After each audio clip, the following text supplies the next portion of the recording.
Hi, everybody, and welcome to a new season of Esoterics Today. It's really something for me that we've gotten a year behind us, our first year behind us. And I am Amber Chamberlain, Suburban Lightworker, Suburban Light, and this is our co-host, Sitara Jules Lightbringer. You will love her just as I do this second year, full of interesting cosmic galactic engagement experience. We're going to talk a little bit more today as we get into this year. We're going to remind ourselves what this show is about, to remind you, our listeners and viewers, about what this show is really about. We're going to talk about, because I think it's a worthwhile endeavor to talk about who we are. We haven't done that since the beginning of the show. And we're going to then get into the final segment, which is sort of a read on the tribe, where the tribe is today, the Tribe of Lightworkers, Starseeds, sort of a high-level view. And in particular, we refer to that sometimes as the Great Gathering, also the great aggregator of us that came through the internet. So we're going to talk a little bit about that and sort of the state of where that is at this time. And then we've got a nice example sort of to do for analysis from Sitara as we wind into the last portion of our show. So all that said, I think let me first turn towards Sitara to say, what would you say is the reason we're doing this level of service, this kind of show every month? And by the way, it's one time a month. And oh, before I leave to that question, you can find us today on Facebook, at Esoterics Today. It is a closed group. Please just ask to join. We're happy to have you. We are on SoundCloud at the same name, Esoterics Today, on our podcast. This show also is for anyone to watch on YouTube, so please find us there as well. And you will find this posted in various places. I have my website, Suburban Light, and Sitara has, what are the ones you have it on? I have it on Temple of Stars, and that's on Facebook as my business page, and also on my website. We've got links. Yep, Temple of Stars, guys. And Sitara really does a good job of going deep into subject matter, especially if you have questions about some areas you're beginning to be increasingly aware of. Sitara does a really good job of sort of teaching the whole tribe there about those subjects. I'm in there too. So I think then that makes me come back to you, Sitara, to say what motivates you to do this show? Why are we doing this work at this point? Well, for my kind of take on it, I think we've kind of been stepped back too long. I have probably spent most of my life avoiding this sort of thing because of other lifetimes and experiences where the persecution was acute. Finally, we are on a timeline where we are able to actually step out and speak our truth. And I think that is empowering for the others that are perhaps still stood in the shadows like we've been. And, you know, they can just see two people. I mean, we're middle-aged ladies, UK, US. You couldn't necessarily get much further apart distance-wise for where we are in the world, you know. And just the fact that we come from the same thought process, really, you know. We both have the same sort of ideas with what do our tribe like to hear about? What can we bring to the table this month that will help? If that just helped one person, that would be enough for doing the show. And that's where I'm coming from. Yeah. You know. And for me, Sitara, and we talked about some of this, we do a little show planning right before the show based upon our schedules and other events in our lives, because we have very integrated lives. We have family, friends, we have We have other kinds of work in our lives, client session work, as well as other service work out in the, professional work format these days. Very integrated, very much like you who watch this and listen to this. There are not so many of us that can or are willing or have been directed in ourselves to be in a more a smaller tribe of hybrid living, whether we are in our minivans going around the country or going around the world, whether we are just working out of our offices and staying in a narrow bandwidth of vibratory resonance in order to serve clients. We are in a full-on integrated lifestyle, and just like you are, because I think that's the only folks who come to this show. And I think that's the space that we're holding, is sort of a wider resonance of bandwidth of integrated living in the 3D to fourth density, which a lot of our teachers will acknowledge that we're really moved into the fourth density style of living and way of living and resonance of living on the harmonic. Mm-hmm. And so for me, Sitara, and we were talking about this, you guys. So for me, I am a very integrated individual in the sense that I have all of these things going on in life, and I'm serving all of them more or less well given the day. I'm just as pummeled by the space weather, the planetary movement, Gaia's own changes. I'm just as pummeled as everybody else here. But I remain standing, and I remain as a teacher. I've cultivated my life. I think I just sort of was born a teacher, as is Sitara, to be able to describe some really complex things that are going on. So we'll talk about how that happened as we get into who we are. So that's my motivation for doing the show as a teacher. And that does lead me to then turning back to you, Sitara, and say, well, who are you? How is it that you've come to this show, not in terms of the purpose at this time in our planetary platform and positioning in the galaxy? Who are you? Who am I? I'm you. Ultimately. Yeah, certainly are. Just another facet of you. From my sort of point of view here, I came in with an awful lot of knowledge that it took me a long time to work out what I was going to do with it.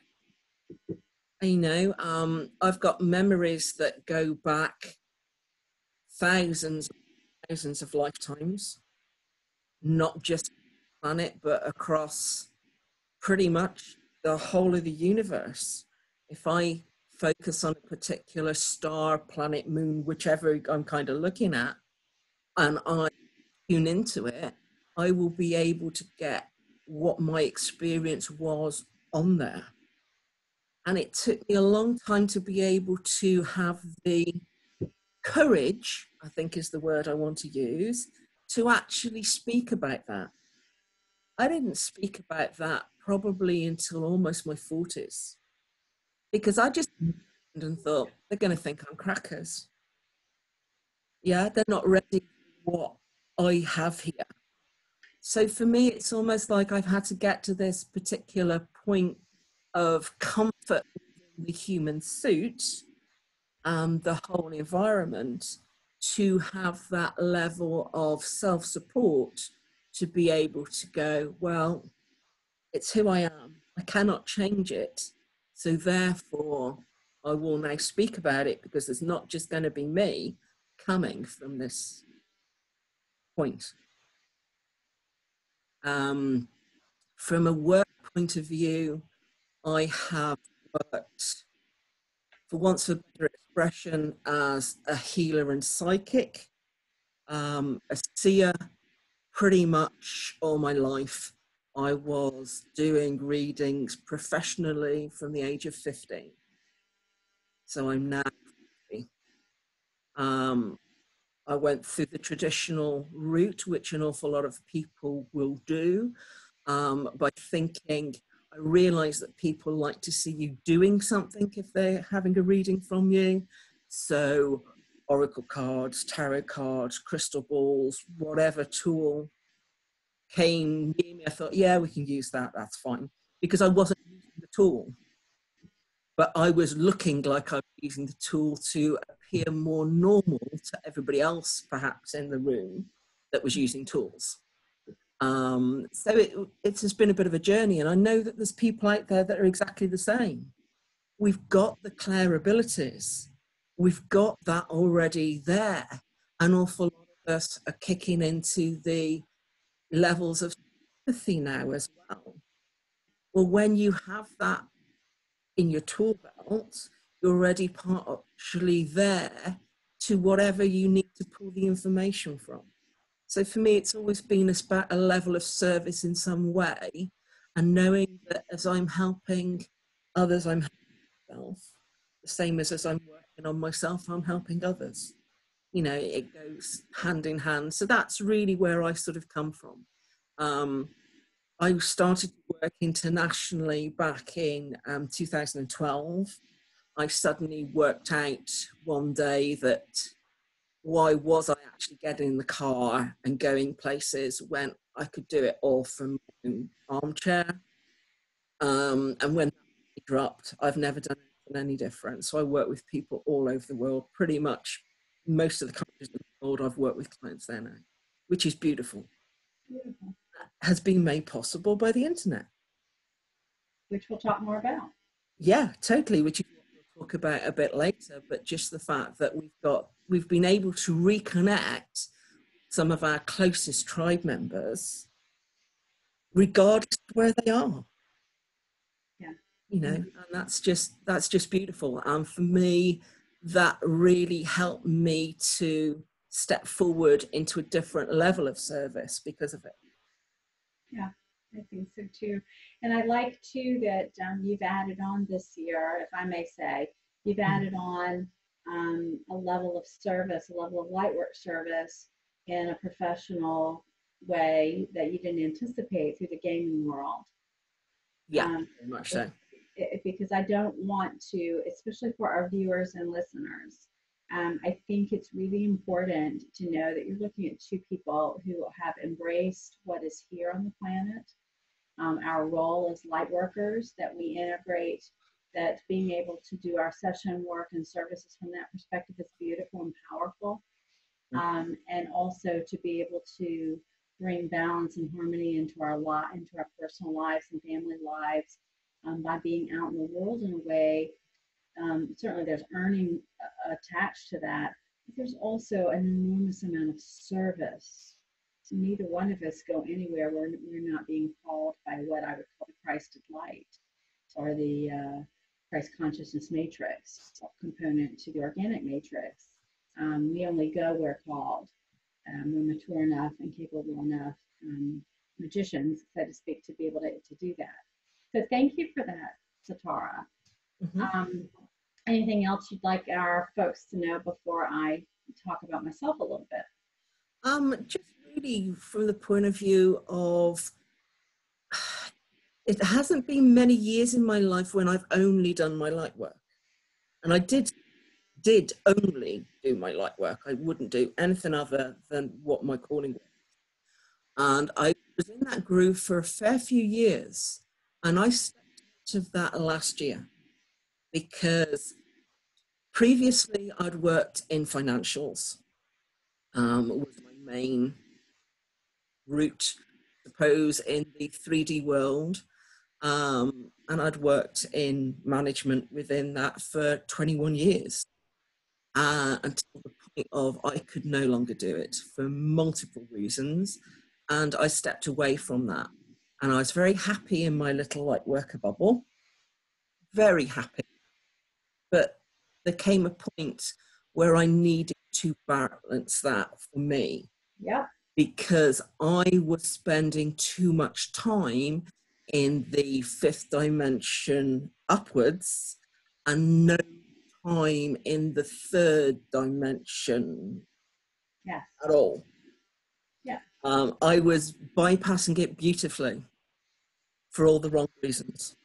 I obviously needed to do it for my own inner work, and I get why on more levels than I care to think about, why I had to experience that in that way, which was testing at times, incredibly testing, but it made me understand more about the balance of being human here when I was not necessarily living what most people would think of as a human life.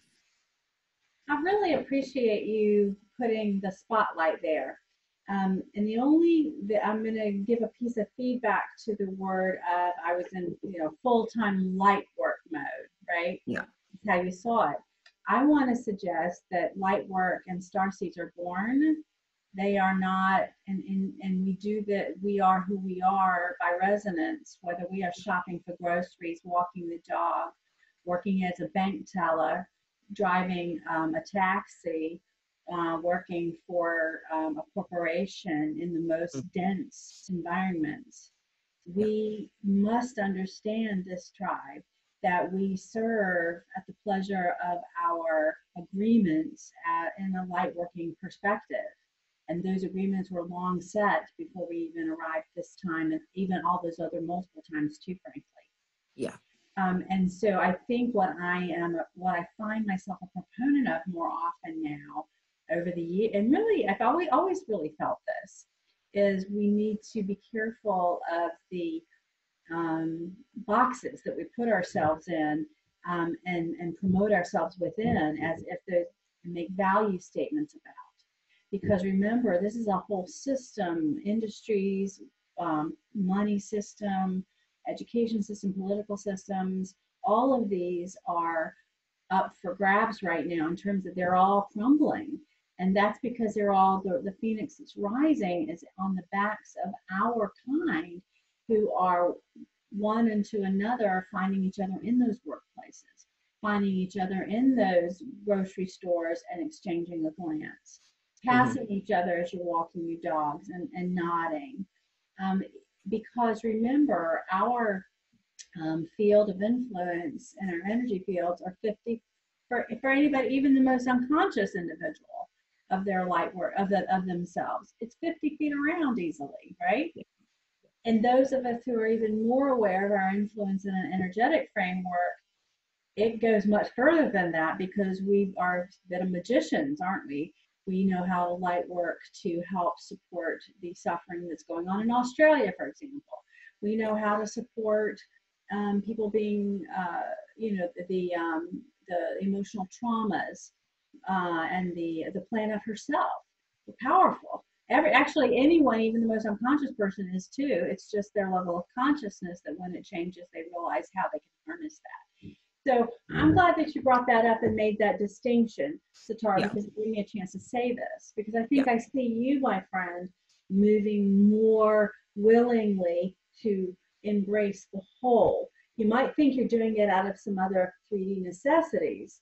I might think I'm doing some of these things I do out of 3D necessities, and some of those are true. That's very true.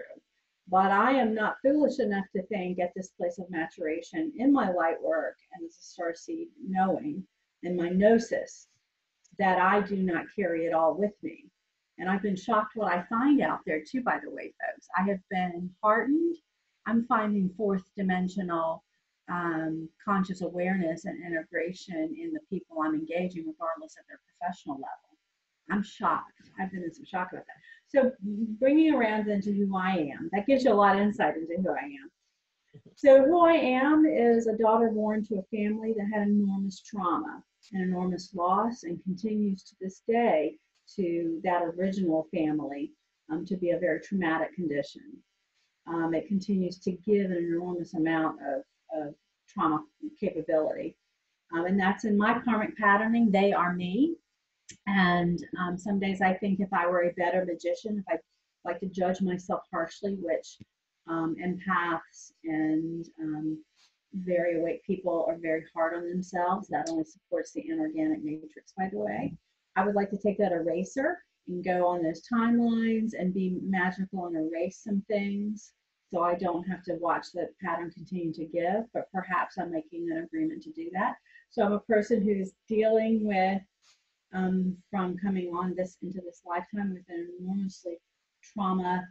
It's like a trauma machine in my family of origin, one. Two, I'm an empath. I was awake very early, very young.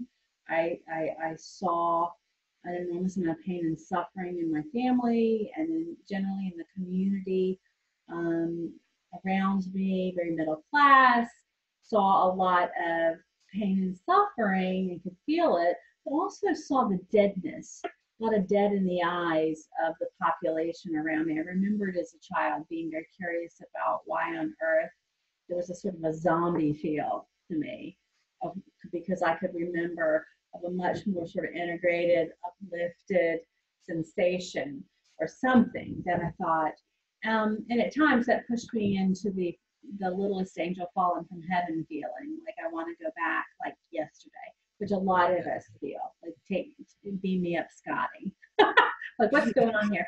At the same time, I had a very organic, natural connection to, I grew up on a farm, so that belonged to my grandparents, and I had a very deep connection to nature. My first exposure to what is Christed energy was in sunlight and in wind, and in the sounds made in nature. That just occurred to me as a conversation, and I was a part of the conversation. It always comforted me and so forth.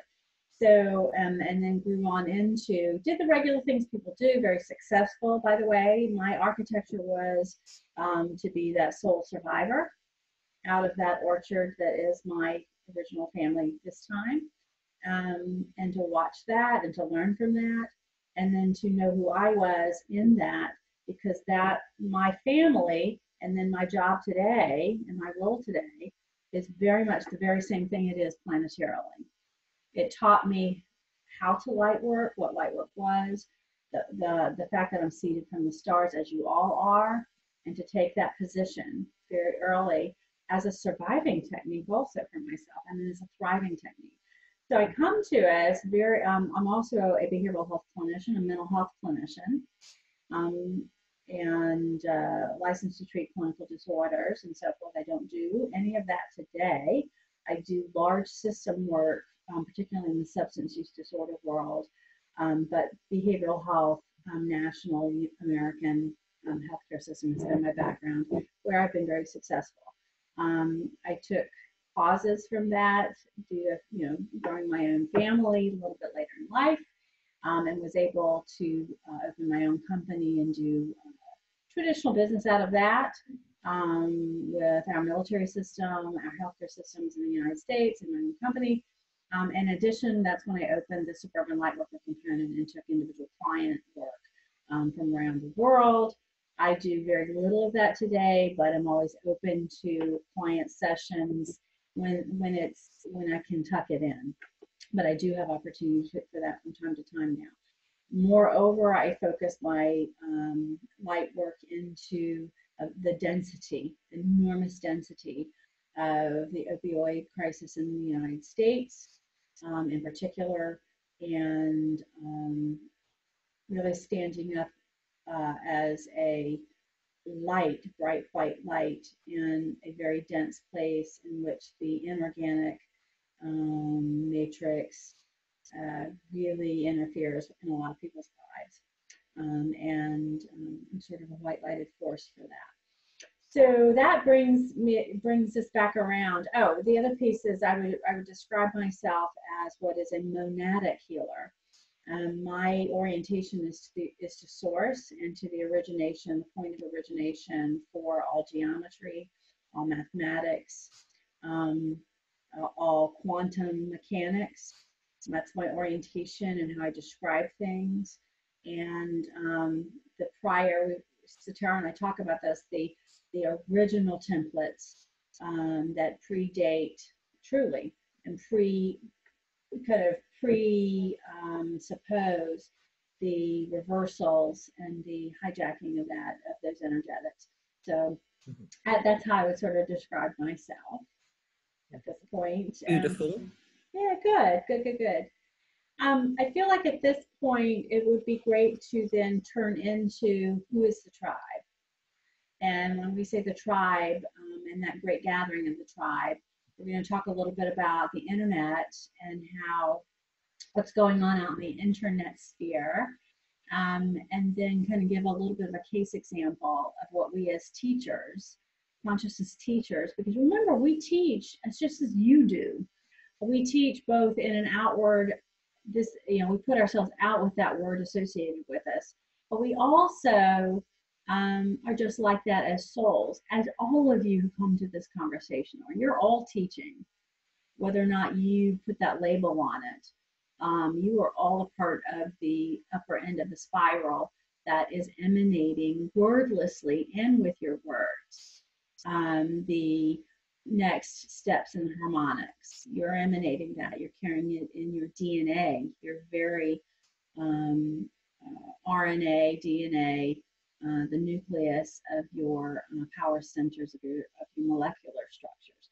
So, you know, we just are more overt and know that we're teaching overtly. So, Sitara, take us back to where you saw the first large blossom. And by the way, before I ask her this, what I want to position with this group is, this ain't the first time around the wheel here, people. We are planetarily, this has all been done before, both on this planet and in planetary systems. This is a common cycle.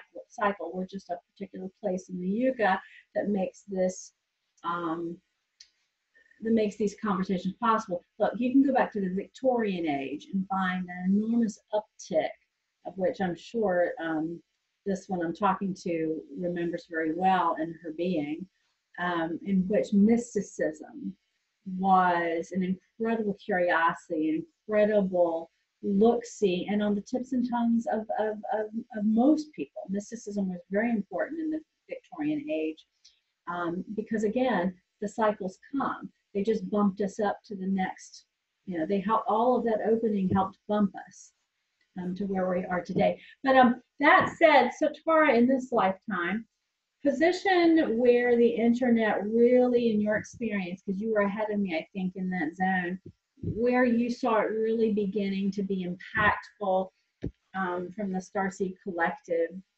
where it was really gaining speed. About what year was that, and what did you notice? I would actually give the year around about 2007. And what was going on in 2007 planetarily? And then, 2007 planetarily, we were starting to go onto a steeper kind of curvature from a point of view of energetic spiraling upwards. If you think that as a planet, we constantly spiral, and we're constantly moving through the universe at quite a decent speed. Torsion. Yeah, totally. So we're rotating beautifully through. There's times that we accelerate and there's times that we slow down. And that is due to density factors through the space that we're moving through. So there's times that we can really accelerate. 2007 was one of those acceleration points. What came hand in hand with that acceleration point as well was the fact that the internet had been around a fair while then, but there wasn't the likes of social media, didn't exist. Mm-hmm. But then it started to exist. It had been existing a little while before that, but because new for people, it took a while for the light working community to actually go, oh wow, we can work with this. Because the initial thought was, oh, it's just another control factor that's come in. Oh great, we've just got another web of control here. You know, the World Wide Web, we're almost carrying crosses and garlic against. I stayed back. Yeah, totally. And then you started to see what you could use it for, what spin you could put on things, how it could work to make different connections. I know it was early kind of in, I would probably say about 2002, that I kind of got into the fact that I could use a Facebook account just to basically remind people where my physical shop was that I owned at that time, to be able to, you know, let my clients know opening times, different things that were going on, without having to be in the location. And there wasn't just starting to realize that that was the next kind of step towards community. Because you then think, well, okay, so if I usually do this from, actually I can do this from this space instead, and I can more people to it than can perhaps get in the car and come to me. So a lot of us across the world were doing this exact same thing. For yourself, it was like for your business or for your own purpose. Yeah, totally. We're starting to see that this could be into something different to what we'd been told it was going to be. And then what happened, as from what I could tell, what began to happen, and this will dovetail along, anybody could plot this who is an astrologer, or into these components of understanding. We could watch then, right, Sitara, how we were doing this for ourselves in our own zones, right? And we were aggregating people to ourselves, to our little collectives of our client bases or our product bases, or whatever it was we're doing. And next thing you know, well, gee, the crystal people go well with the jewelry people. So they started working together. Oh, then the crystal people, the jewelry people, and the essential oil people, they kind of got bigger and bigger together. Then we saw the yoga people and the crystal people and the jewelry people and the psychic people. You could just see how it exponentially, the joining together. It was like a domino effect. Everybody had got their own little thing going on, and then quietly that joined up. We're all little satellites, and then suddenly there was less satellites, but bigger ones. The big ones. Yeah. Come forward then to say, for me, the 2012 trigger. Yeah. And I always say some of these things the same way, because there are people out there, and I'm talking to you, who are coming to this going, what does she mean by that? And they'll send you off on a little bit of a Google search to say, well, what did happen planetarily in 2020 cosmologically? Okay. For me, 2012 comes along and hits. You're aggregating, you're growing since 2007 in the ways that you are, Sitara. I'm like, okay, I need a tribe. I'm alone over here. The 2012 trigger hits. Next thing I know, my awareness, my psychic awarenesses and my clair abilities just blew open. And I had all kinds of activity going on around me that I was tuning into. And I was being referenced then to get to understand the Great Central Sun. That became a very important theme. And those of us, I think, who were doing what I was doing, but all by myself, and the angelic harmonics, the angelics themselves, the awareness of them, and I'm thinking, okay, I need some help. Where do I turn? I turn to the internet. And you won't be surprised when you hear me say, boom, boom, boom, boom, boom, boom, boom, boom, boom. The whole scaffold was there for me to get educated. Stages of initiation, the Great Central Sun story, the Atlantis story. I've not been into any of this, people. The Lemurian story, the narratives that just, once I had any exposure to them all through the internet, blew me open. And blew open my inner world, blew open my own awarenesses, and things started clicking and getting put into place and waking up. Okay, things got tied together that I've been dealing with since childhood, and awarenesses since childhood that I had no reference for, because it was just me and I wasn't talking about it, like Sitara wasn't talking about it. Yeah. So we all began to find each other, and we started seeing words, I guess, Sitara, maybe we started seeing words by about 2012, 2013. We're starting to see words like the Great Gathering, Yeah. the Tribe, the Starseed Mission, the Ground Crew. I'm trying to give various ones that I've bumped into and heard people use. That's us. Yeah, the 144. The 144. Okay. Mm-hmm. We'll do another. I think we should probably do a show on the 144 to 144. dispel misconceptions and confusion, and for it to take its proper place. But all of that really is referencing the It same. was really hitting at that time. You know, people were starting to think, oh, right, I now understand why that's resonating with me, because I can talk to somebody else that's talking about it, and between us, we've worked it out. Whereas, what is it? Two heads are always better than one. And two hearts, where two or more are gathered. It's very biblical. And yeah. I found myself by about 2016, 2017, I found myself in at least one large group setting, which is where Sitara was too, but she was a little bit after me. We weren't sort of together in that zone, but we were in the same zone, or maybe a barely overlap. But those were thousands, there were several thousand people in there. And of those several thousand people, I actually became an administrator there, which Sitara went on to be too. Yeah. For those of you that know, or moderator, for those of you guys who know the parlance of Facebook. And then I found myself in messenger life, having relationships with our kind, specifically in the messenger territory. Yeah. My very powerful sisters and brothers with whom we gathered around each other so we could learn to communicate what we were aware of and get the feedback that they were aware of that too. And that just began the exponentiation.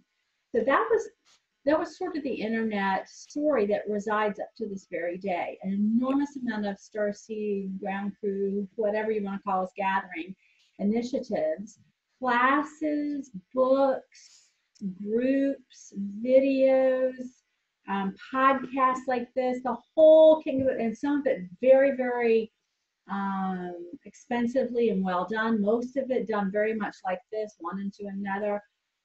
Some of it grainy and spotty.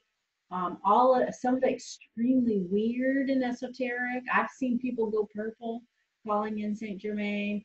I've seen phenomenon go on. We have our own sometimes, a little bit of stuff going on here. But it's been a beautiful place. I think I want to turn, is there anything else you want to say before I want to take this last period and talk about a little bit of what happens for teachers who are on specifically Facebook, what's still happening for us as teachers? I want to use an example you brought up. Yeah, of course. What I would just add is that an awful lot of us were kind of pushed forward to open groups. And that's the sort of stepping stone between where we're at now and where we're going to be going in a few minutes. At one point, I actually had 7 different groups going to be able to teach 7 different types of stuff. Will you give an example of those several different? I can give you a few examples of them. One of them was called Remembering Lemuria. Yeah. Which was exactly what it says on the tin. Yeah. Another one was reconnecting to your higher self. Yeah. To be able to look at like a higher mind aspect of things. I had another that was just dealing with the crystalline. Yeah. In all of its forms. So from basic crystals, of which we're touching one, through to the crystalline chakra upgrades that I brought forward 2014.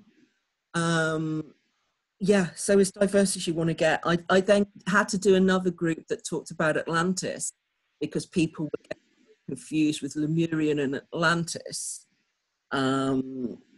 Yeah, so yeah, and it just kind of snowballed like out. But just to give, some sort of ideas, the other one, I've actually got over 100 different modalities that I have gone through over the years that I've been certificated for. So I actually had another group that sort of spoke about, the different forms of Reiki, the different forms of spiritual healing, to be able to differentiate in a way to allow people to make good decisions from where they were going and what they were perhaps going to be connected to.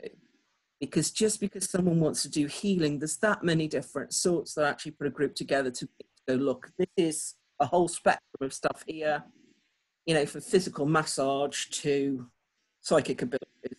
So where are you, you know, to just help? And it was all just designed to just help people find their way. And that, you guys, and I feel like I'm a little pressed for time because I have to actually head off towards in the next about 7 or 8 minutes. Okay. But I think what I wanted to put the spotlight on, look at the enormity of service, just responding to the cohort. This has less to do with pivoting because I want to have business clients from those perspectives and more to do with that. This is what an expanded soul will do. We move into the teaching role. We position ourselves where we can catch that component and be a safe place to have discussion, to have self-reflection. It's just it's what is in our DNA to do. And I would pivot to something that you were talking about earlier before the show, Sitara.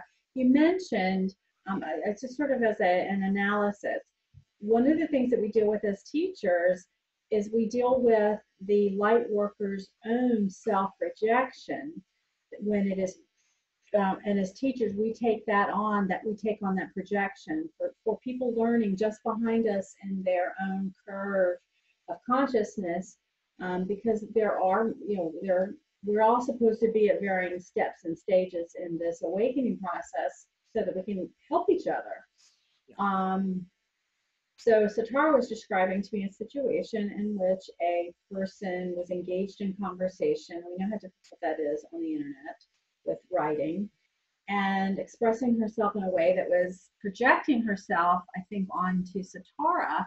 And Sitara, could you describe just briefly the topic at hand, where you guys were in it, and what your personal experience occurred, and then how you handled it?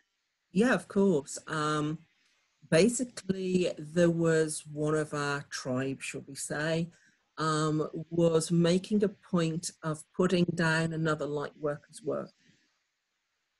This particular light worker had created another book, and they have got several books published, and she was basically turning around and just saying that it was just darkness in this book, that the person that had written it was obviously coming from a point of darkness, negativity, etc.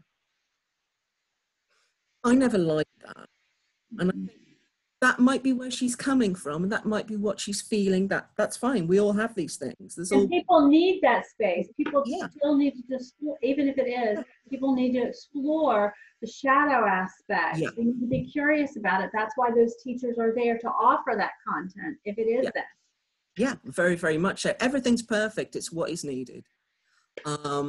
Me being me, I said, please remember that we're all one, and that this person that you are slating, I think would be a good phrase, is actually an aspect of you.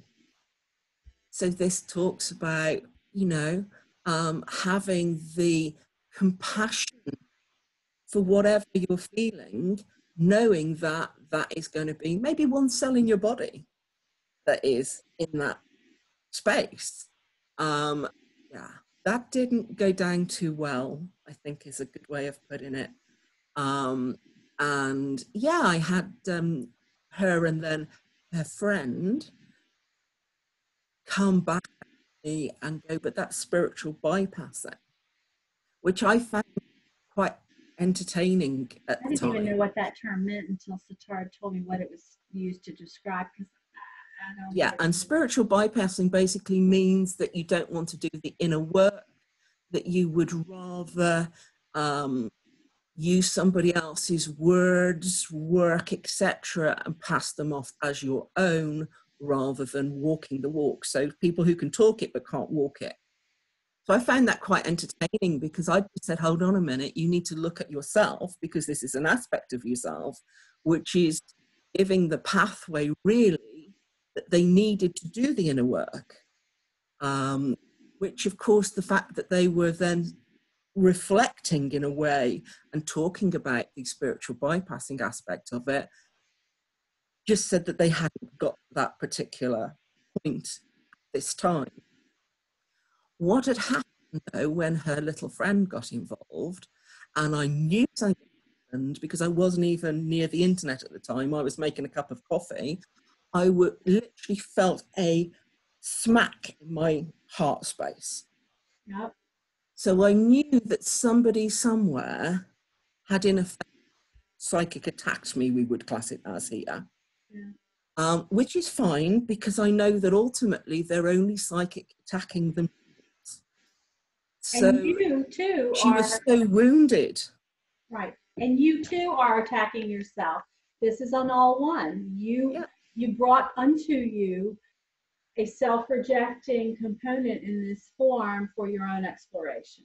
Yeah, very, very much so. So I found that really interesting that that would happen. I, of course, do what I normally do and say, well, this is all I was trying to explain. If I've offended anybody, it's my intention. It is never my intention. And I just walked away with grace. I think it on. But I was kind of out of the building, because I just thought I've said all I need to say to be able to perhaps let people remember that we're mirrors for each other at times, so that we can do the inner work when something's repeatedly coming at us that we are thinking is negative. There's something we need to work on. And I think something that's beautiful about your description from an analysis standpoint in our work is that you are always growing as a teacher. You are doing your work by bringing that kind of shadow moment to your life. Yeah. Like, wow, while I'm pouring my cup of coffee, I get hit. Wow.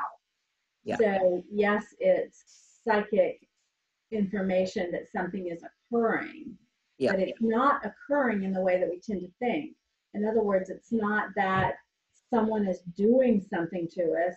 It is an aspect of ourself that has pulled up for it to be noticed, and it hit us in the heart because it has a heartstring, literal heartstring, if you'll use that phrase, to it, a resonance that we yet have cleared up. Something popped up for clearing and healing in ourselves. Has nothing to do with the other. No. Because there is no other. And it also brings back that level of compassion, because it's so easy for us in our human suits to go, hold on a minute, and re-challenge that individual. But when you know that they are coming from a point of view of deep wounding, how can you? Right. All you can do is send love and compassion, and walk away. Walk away.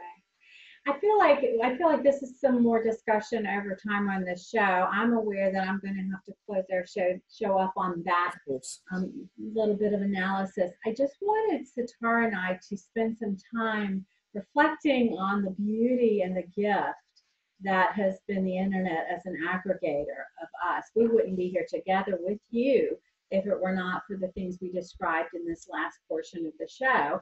And I think also it's important to remind our listeners and our viewers who we are. We don't wear it on our bodies too much. I mean, in other words, we don't have a lot of physical flair here that's showing, we don't have a lot of like puffy blue smoke going on around us. Hope there went some light though. Look at that. You see that?